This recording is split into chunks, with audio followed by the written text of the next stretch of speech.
Hello and welcome to another jungle coaching video. This one we have a Diamond Viego and a Diamond Mordeksaier. This one is interesting. In the match history, it looks like both junglers did absolutely nothing or did absolutely everything and the game is out of their control. But that doesn't make sense because one team has to win and one team has to lose.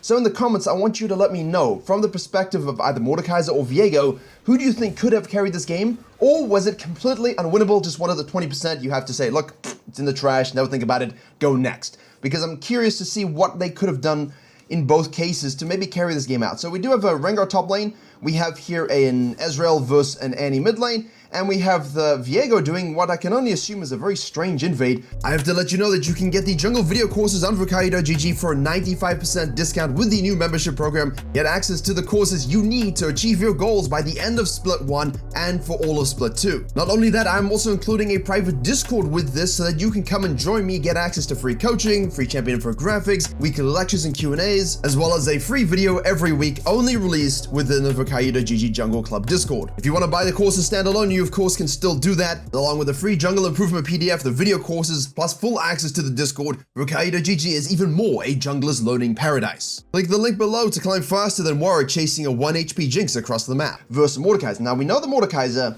is going to farm. So in that sense, this isn't technically a strange invade, but it is always something it's a question I pose to people in coaching and of course in the Discord for all the private members. I say, why would you invade here? And usually the case is, okay, look, the jungler's gonna be farming up so I can take his shit and I can get in his way. Okay, but does it compromise your game plan? Does it compromise what makes you strong? Because in the case of Karthus, for example, could a Karthus do this versus Mordeksaier as well? Sure. But the Karthus' advantage is that he full clears in like 2 minutes flat. Not quite, but next patch maybe. So he sequences, not from red, from blue, all the way to the top side. He finishes this, let's just say, 259, 258, realistically, should at least be sub 3. Now you got all this time in the world, the Mordeksaier is pathing upside, hey, now I can invade, right? Or whatever the jungler is, now I can invade and do something. Whereas if he did it first, say he started topside, and he invaded now, he's losing that advantage he has, which is full clearing significantly faster and then making the play later. From the Viego's perspective, if we know the Mordeksaier is going to be, you know, full clearing, which is what they do, why wouldn't we necessarily just finish our red side quadrant? We know the guy started top side, we know he's pathing top side from the bottom side, so why don't we go and gank this first to take it away? Because we know the Rengar's going to get that shove. Now, as we see, the Rengar does push this in, moves on down, will most likely come back here after warding, and he's obviously going to go into the brush. So if you know matchups, you know that's what the Rengar is doing, but we would have seen him go down and back up, so we know this is warded. So if you were doing the gank from, say, here, you know, like red, Raptors, Krugs, you would have to be very quick about it, right? But at the same time, if that's not available, if there is no gank available, there's no stress, right? You can always go for your invader afterwards if you can beat them 1v1. Now, if you don't think you can beat the enemy jungler 1v1, then you shouldn't be making this play at all, right? Like, that's the end of the story. So we know it's warded here by the Rengar, who is now going to back up, right? The Viego did not pay attention to that. Now he's wasting time. I find you, Rengar. It's a waste of time. And now the Mordeksaier knows, oh shit, I lost my camps. But I also know, based upon seeing him up there with 12 CS, no blue, no grump, and a red buff, his Raptors and Krugs are available. That calculation should be self-explanatory. So now, basically, he has two choices. Do I get into the Viego's face here and take his Raptors? Or do I look at his mid lane and go, hey, bonk, nicely done. This is what you do when you're invaded like this. And I did have a very important session in a class recently where a jungler did their red side, did their wolf camp, went into the red and the grub, boom, both gone. Who was it? It was a Hecarim. Literally was a Hecarim. What he did was he just walked in here, took this, goes back to this side, went for his Krugs instead of the red. So we decided, okay, look, we can invade him on his red, or we can gank the mid lane. We chose actually to gank the mid lane, and then move on up with the prior full HP mid lane to contest and shove him out of this side, right? And because of that, we were at least able to get the Raptors back. We were able to snowball the mid lane. And now you know the enemy jungler is going to be this side. So if you have prior bot lane and prior mid lane, right, pressure. So it's always something I love to talk about. Don't compromise your own game plan for the sake of an invade. Now, the Viego is also not stupid in that sense. He does main Viego. Oh, no, silver gaming moment. Why is this happening? The Mordeksaier thinks Viego's going to go ahead and do his Krugs and his Raptors. He's also forgetting that they're in Diamond. So in Diamond, people are going to start to show signs of life, sometimes. And move and react to what you do, try and cut you off and prevent things, which is what you should be doing. So he says, oh, I see the Mordeksaier gank mid lane, kill the Ezreal, and now go down. I'm going to skip my camps here and then go for the defense, right? Because my bottom lane is shoving up, I technically have the prio. They could just ditch everything and help me. You see where this affects your lanes? This has cost Viego so much. He's at 329 with 12 CS. Whereas if he just did a full clear, he'd be done right now. He'd be taking the Scuttle Crab, would be taken already. He could be diving this. And I don't want to results based it and say, well, you don't know. We don't know that. But it's the idea that if I full clear down and just do my stuff, right? And I know the Mordeksaier is doing this, and I didn't want to gank top lane because it didn't look gankable, although it is for both junglers. I could maybe do something here because I got a Draven Karma lane, and we can do something about that, although we should probably move these icons. Excuse me, there you go. The Nyla and the Sona, that is something we can abuse, especially Sona early. But is it happening? No. So don't go invading for no particular reason. Oh, they did run into each other. Oh, that's cute. Okay, what a meet cute. Here we go. Right. So bottom lane does a business anyway. Viego's like, my blue buff. Oh, wait, you're on the wolves. Mordekaiser's like, well, why aren't you taking your Krugs and your Raptors? And they're just going to engage in a straight up 1v1. And as you can see here now, it becomes a question of who actually wins, and the Mordeksaier actually does win. And again, the theory of who wins versus who loses is largely mathematical, right? Like if you just took two AI dummies and said smack each other with all your abilities, who would win? But that's never the case, right? It's always pilot issue. Now, while the Mordeksaier does win against a Viego here, while Kayn mains are, for example, just innately afraid of Viegos for some particular reason, a Volibear, for example, I know I can shit on the Viego. I know what my champ, I know when I pick Ornn jungle, I can beat a Kha'Zix in the river 1v1 with Aftershock. No joke, you can. And so, you've got to make your game plans around that knowledge as well. What am I comfortable doing with my champion? And if you're going to go for this red side quadrant gank and invade option, you have to be sure you can beat him. But if you're not, then it's better just to stick to your original game plan, snowball another lane, be aware of what the Mordeksaier is doing, but you don't have to cut him off at first rotation. You don't have to cut him off at second rotation. You can set up plays, right? You can snowball lanes. You can set up the Mordeksaier AFK farming, take away all his ganking options, take away all his counter jungling options, take away all his crabbing options, right? And then compromise him later on. This, though, I do like. You know, the bottom lane has been killed already, so we're going to go back in here and try to do something about this one. We'll follow the Mordeksaier in a second while I was having a chat there, but this is a nice little translation gank. I do like this kind of stuff when you see it happen. Because now we go for this. The Mordeksaier obviously will now basically come out of base from being dead and go outside and straight for this one. He also knows that because the Viego did his red into blue and Grump, that Grump obviously will have a much delayed spawn timer, but he knows that these two camps are available, and it's unlikely that Viego's going to go, you know, piss smurfing into this side. We could see he could get away with this, but it's unlikely that he's going to do that, especially with double prio in the bot and the mid, and you would expect the Mordeksaier here to maybe just go for these camps to protect him, right?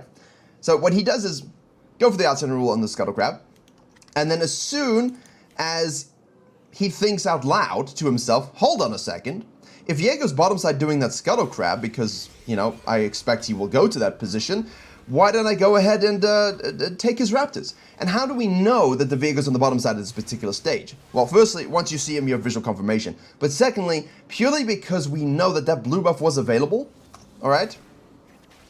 And the Grump is available. So we can basically say, look, I know most likely, and again, this is the term we're using a lot with this tracking of randomness. There's no supreme nice gank again. There's no supreme innate knowledge, right? It's a lot of it is really just extrapolating tendencies and understandings. So if you're in Diamond and you're like, well, how are we knowing these things? Well, at this particular stage, this guy, right, goes for his blue buff, okay? We have no vision, by the way. But there's a blue buff and a Grump and a Crab. On this side, there's a Krugs and a Raptors and a Scuttle, okay? There's also a bottom lane that's winning. The Viego and most junglers will be hyper-fixated on their buffs, even at this early stage, and they don't have to be. Also, we have basically the understanding that, look, I think he's going to go for the blue and the Grump. If he doesn't go for the blue and the Grump, most likely I expect to find him in the river, but we don't. So when we don't find him in the river, we're like, okay, well, maybe he's in this side of the jungle. I need to figure out where he is, right? I need to know if this guy is down here, down here or up here. As soon as we go checking and have a look, we're like, oh, clearly he's not here. Because if he was here, either he contests the Scuttle Crab or he's doing the Raptors. Then we see him bottom lane, so now we know, okay, great, that's fantastic. I know exactly where he is. I know he's done his blue. I know he has his Grump available as well. We'll go ahead and gank this lane, perfect. And now because I know he's still on the bottom side, probably doing Grump, he could be doing Dragon, who knows? I'm going to go and take the Krugs here. And just watch the Mordekaiser's pathing here. You see this pathing, right? So as you're on the Dragon, because you don't need to pay attention to much, because, you know, the people that are contesting you are out of the picture. And Annie will hit 6 soon, 530 waves coming up, but she has, of course, had some shared experience with the gangs, and it is not perfect wave management. Obviously, overbacking and things like this do compromise you.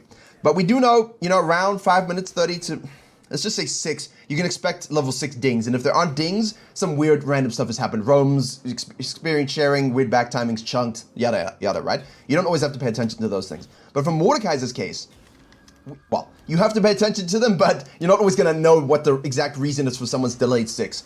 It's just realistic human nature. You're not going to be able to F-key every lane all the time. We're taking this, and Viego knows that he is taking this based upon the pathing out of top lane, right? Which we should be watching. Where does he go next? If he goes this way and goes back to base, then he could be coming down to the bottom side, which means once we finish this, boom, boom, right? But because we know that the Mordekaiser is most likely going to take our Krugs away, we can go and return the favor by taking away except level 4 Raptors instead of level 1 Krugs and Raptors. So we're going to get that benefit. We're going to quickly snack that up here. Mordekaiser has multiple options from our perspective. Because we don't exactly know what the Mordekaiser might want to do, we can see here that he did this, walked into this. Now we'll look to full sequence down, tendencies of a farming jungler. But he could also just as easily go back to base after taking Krugs, buy a blasting one maybe, buy something, and then come to the bottom side and realize his Raptors are gone. And then we'll take our blue side camps, and he'll have nothing else to do other than take these and maybe gank bottom lane. See?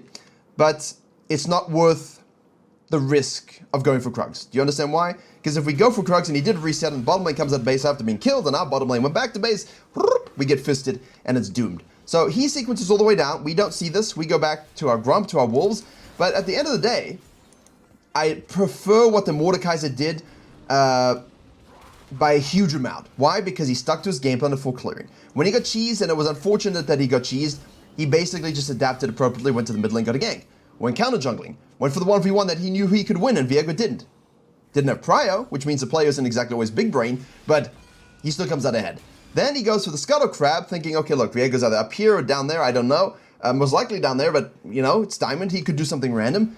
Counter jungles, ganks, sees this, counter jungles again, falls back down for the full sequence. This is what his champion wants to do, and he's 2-on-1, right? The Viego's now catching up a little bit, but he hasn't gone back to base, and he has 1,000 less gold. So which jungler had better control in this game? Also, the Karma and the Draven are hard pushing, so the Mordekaiser wakes up and says, hold on a second, because I have my ultimate, I can yeet them to Brazil. Will he do it? Bonk. He's gonna save it, I think. He should save it. Don't waste it, unless you really needed to get the kill, but this was nice. So, 3-1-1, 4 out of 7 KP, bot lane was hard losing, normalized it with a great gank, knowing the Viego is most likely sequencing to the top side, and he won his top lane. This is good. Viego, on the other hand, has compromised his entire game because he wanted to invade a farming jungler at level 1, level 2, level 3, taking his bloom crop. A good farming jungler will go, John Travolta memes, took my stuff, okay, what's the next thing I can do? And I'll take some of your stuff. That's it. Because you know as a farming jungler, you're going to get invaded. You know straight up you're going to have scenarios where you're just going to have an aggressive jungler want to take your stuff away from you, thinking they compromised you. And you just kind of go, well, if I lost 2 camps, what can I do? I mean, I can't farm them, so I might as well do something else. And largely, and interestingly, when this happens to farming junglers, it's fascinating because they get counter jungled, they lose their shit. Their jungles, they don't lose their shit, they lose their actual shit. And then they kind of go, okay, well, now what can I do? Whereas if you're farming jungler, typically and all your stuff's available, they tend to be head in sand a little bit, right? They'll be ostrich, just focusing on the farm and not thinking about potentially actually ganking. So the loss of camps there forces them to be more proactive than they otherwise would be.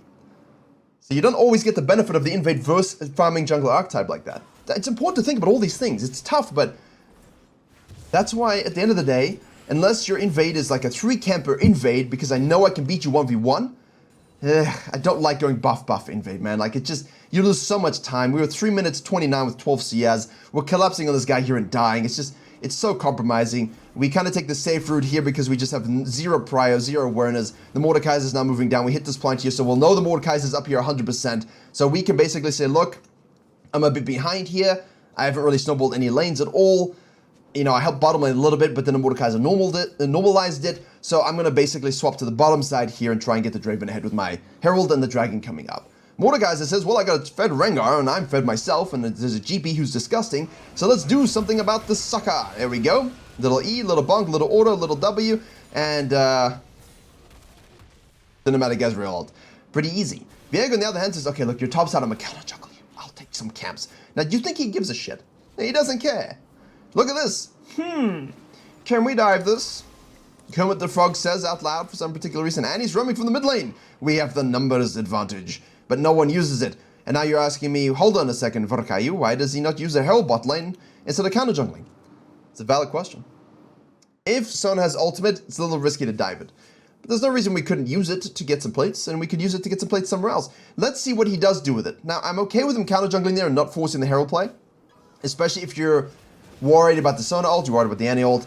The Mordeksaier just counter jungling again. He's absolutely relaxed at this particular stage. And he flashes in for a double stonk into a Sona stonk, into an absolute Nyla fisting. I mean, this is just gargantuanly terrible for the red team. Mordeksaier is like, hey guys. And then he shows up over the wall and says, is this a dragon for me? Is for me? Yes, it is for you, sir. Do you see why going for dragons? Well, you can't control your ADCs. I would be doing this if I'm Mordeksaier. I'm like, yep. All right, that's a little strange. I'll just take this objective, as you should be. But you see, right? Mordeksaier compromised by a weird game plan. Just ganks the lane. Cool. Does some counter jungling, wins a 1v1, gets clubbed, one dies, sucks. Outside the rule, ganks the top side. Resequences 3 quadrants, basically. Literally. The only reason it wasn't total 3 quadrant control is because the Viego took 1 Raptor camp. If Viego fell back to the Gromp, 1, 2, 3 control for the Mordeksaier. Pumps go. And when you snowball your lanes to the point that, see, this is a little risky because you know that the Karma and the Draven are coming out of base. You know that the Viego is going to be right here. You have to be able to get it and get out. We don't have smite. We're trying to save our smite. We're trying to save our smite. You see the issue here. Now we have gone Brazil sending, so let's see how strong we are actually. Not quite enough. So we talk about this a lot on this channel. Hey, I done a dragon. Can I invade the buff? Yes, if your team are staying. Yes, if the enemy bot lane is somewhere else. Yes, if their death timers are still up. But if you know they're respawning and coming on down, yay, play it smart and just ditch, right? Go finish your quadrant, reset, buy some cash money gold. Always a better play. So the Viego here compromised his entire game plan for this invade. And ever since then, has not done anything truly proactive. Now, could he have maybe ganked bottom lane? Oh boy. The Sun ult is available again. Rengar's ulting from the top side. You're seeing the full impact. This is it. Whew. This is it. So if you're the Viego, okay, well, you can't help the Ezreal TPing in and dying and being 0-4-1. No. This game has just exploded completely out of control. And this forced dragon here, you're saying, well, why do we start the dragon? You wouldn't want to start the dragon here. This is where you'll see challenger, especially in Korea, high elo, any rank. You won't see them force a dragon when the Mordekaiser's left the situation. Like, if the Mordekaiser's busy top lane, and the mid laners are busy, then yes, it's a 3v2 and we can actually do something about this. But because we counter-jungled, and then saw the anti-roaming, and then decided just to start it up, even though we had a double AoE ult anti-Sona comp, and we were behind, and the Mordekaiser was most likely able to rotate, it's just bad timing. That's why I was like, well, if we could gank and dive this and use the Herald to bust it down while they're busy there, cool. Because then if we can do that, even without dying, right? Or getting kills, rather. If you can just do it without getting kills even, as Nyla overstays for the turret as well, then what you can do is activate the Herald, use your ranged component, bust it down, get the plates, all in 3v2, and he's going to be rotating for sure. You can just hopefully kill them before she does. And now your bottom lane will be rotating around the map.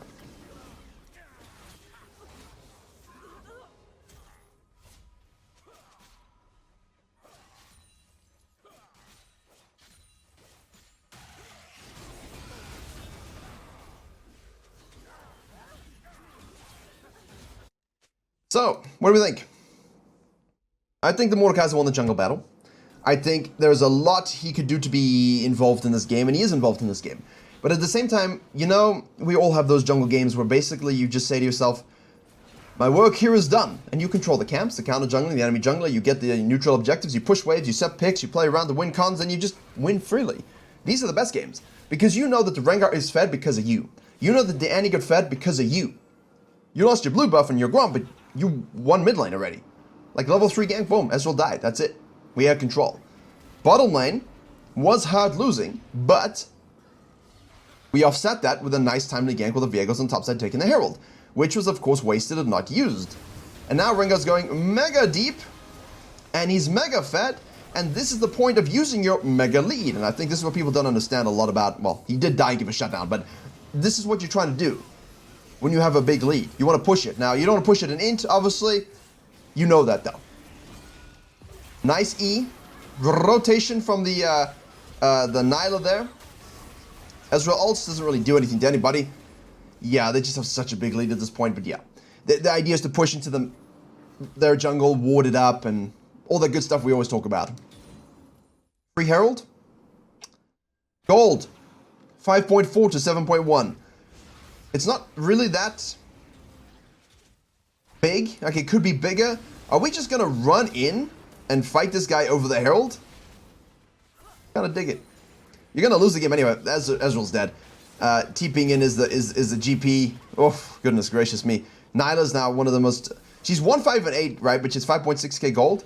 And, you know, Nyla's still strong. I swear that champion's way stronger than anyone ever thinks. I like that we kind of pushed him off the Herald, because you're not going to, as I said, you're not going to win by farming your camps here. And if you see it, people are everywhere else, then just go ahead. This is the problem, though. But the Mordeksaier won his lanes. He offset the bottom lane victory. And Viego just had to try and do something a little bit more proactive with his dives somewhere else, with his Herald, making sure they get that infusion.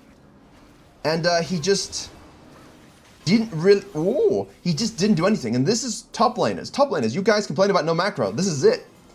This is it. Like, I know Rengar does it well, but there was a meta where Quinn was doing this. Vayne's can do this. Scions can do this. You just go... Ornns can do this. You can just lane gank and do all this shit and just TP back to lane, right? Especially that reduction was reduced on the teleport. Or if you just want to go back to the turret. Like, you can win your lane solo, go back to base, go make your players on the map, and if you really need to TP, you can TP, or you can just go back to base and walk back up. Like, you have options. And top laners just don't do those things. But when you do get a top laner that can, and you snowball them as a jungler, it feels very good. And the GP can complain about the Viego, and I think you should complain about the Viego, because the Viego top lane gank level 3 was just stupid. We knew it was water. We knew there was not going to be... We knew he wasn't going to be able to do anything about it, so... Yeah. But, I mean, this is a great example of... From Viego's perspective, I'm sure most of you will look at the game, at the KD at the end, and just look at it and say, well, poor Viego, he had this Ezreal mid-inting, his top laner was inting, and he couldn't do anything. But we can all see that that's not exactly true. And even though Mordeksai's name is an abomination, the only water you have in your whiskey is a dropper for, you know, like your 21-year-olds, and you wanted to let it breathe a little bit and exude the taste. A little drop in a good old 21. But if you're putting actual water in your whiskey or ice, just go drink something else, please. Anyway, besides that, he jungled well for someone with that name. Yeah, pretty good. And now we've got Annie holding the bottom side there. The red team's whole ability to stay in this game and scale a little bit is basically on the Viego not face checking, but on then looking for effectively a fight. Annie top lane, can we make a fight here? She's got no TP, can we go all in? Draven gets picked off, Viego baits his team in, they all die, and it should be a straight shoot for the end of the game. So just a quick one in terms of jungling for this game, but as you know, once you get into these diamond brackets, Master Plus brackets, the games can go a lot quicker. And when they go a lot quicker, you get into the next one quicker. But if you get tilted from this, it compromises you, which is why you have... It's like this Viego should take a break now, right? But he's going to queue up again because it's a 20-minute game and just think, oh, well, you know, it would be better if it was lane or gap. It was, look at this Rengar smurfing this game. You know, look. But it's all on us. Jungler's job is to impact lanes and help them snowball. It's not our job to save them from their own int. But it is our job to say, hey, look, there's a neutral lane. Can I swing it in my favor? Hey, look, my lane is losing. Can I offset it because I'm so fed and doing the right stuff? Or, you know, hey, this guy's a great win condition. Why don't I just snowball and feed him, and then I'll play around it? Like, there's lots of ways to think about it. But if you're the jungler that's like, look, I don't care about lanes whatsoever. It's all about me. That's possible too. But you cannot be 1-6 and 4. You cannot be counter jungled the way he was. And at the end of the day, it's not about feeding the lanes then. It's about feeding yourself. So, and how do you feed yourself? Well, you kill enemy junglers and you kill laners. So, you know, circle. Anyway, hopefully you enjoyed and learned something. Diamond course is available on Virkayu.gg along with memberships. I will be looking to put that maybe in a lower tier of the Diamond course specifically, or making a new tier for it. So do keep your eyes on the website if you are Diamond, because that I think is, it's like a 3-in-1 course for getting Master tier, and it really just dumped everything in it. So I want to make that more accessible as well. So do keep your eyes on the website for that over the coming days. Thank you very much for watching, and as always, I will see you all in the next